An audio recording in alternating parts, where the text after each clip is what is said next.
Hey, everybody, this is John, and I'm here to tell you about what's happening in November. But let me give you a little recap of what we've done. We're just coming off the weekend extravaganza of a lot of things. First of all, was Track or Treat, which is a division of Kids on Track. And let me give you a little recap. We actually had 240 kids and their parents travel from Union Station on CT Rail. Big shout out to CT Rail, by the way, all the way down to Hartford. We got off, stood on the platform, but they were ready for us with treats and all kinds of stuff going on. We took the northbound back up to Union Station, where there were a dozen sponsors with trick-or-treat stations. It was a great time. And if you could have seen all of these people and parents in these costumes, you would have been amazed. This hat was what I wore full uniform. Of course, I was a conductor, so I dressed up as well. So now that I've shown you that, I can actually put that hat down and talk about a few other things. But gosh, that was wonderful. There was a ton of extra people from CT Rail. There was a person from the Department of Transportation asking us to do more. And between Union Station, our friends at Union Station, CT Rail, boy, what a triangle that makes for all kinds of potential things that are going to happen in the future. So stay tuned.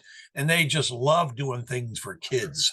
And that's our Kids on Track theme, boy. So there'll be a lot more, that's for sure.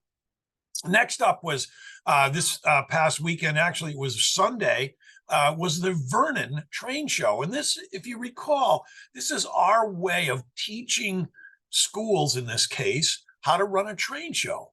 And while we're there teaching and helping, we do a revenue split. And once they can do that on their own, they could have it all. And we move on and teach somebody else. So it's a great mentoring program. And boy, were we off to a great start.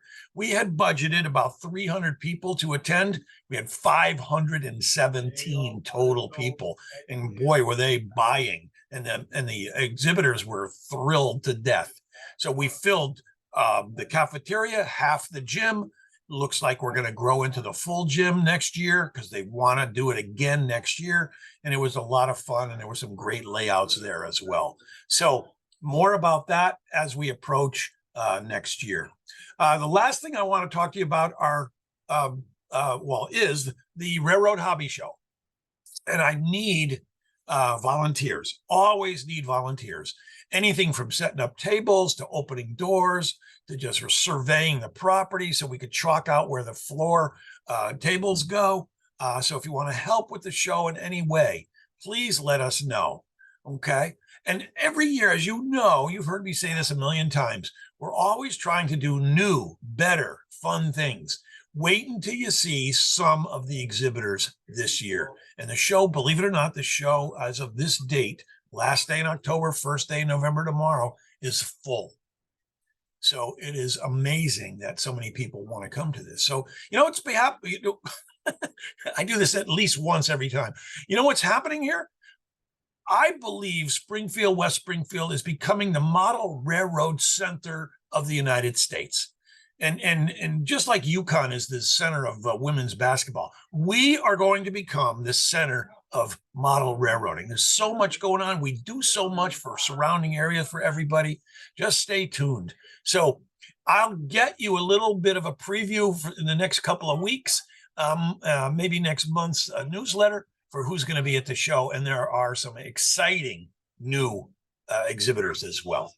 So keep that in mind. With that, we're all set to go for this time, and we'll see you next month. If you have any questions, you can always call or email. Thanks very much.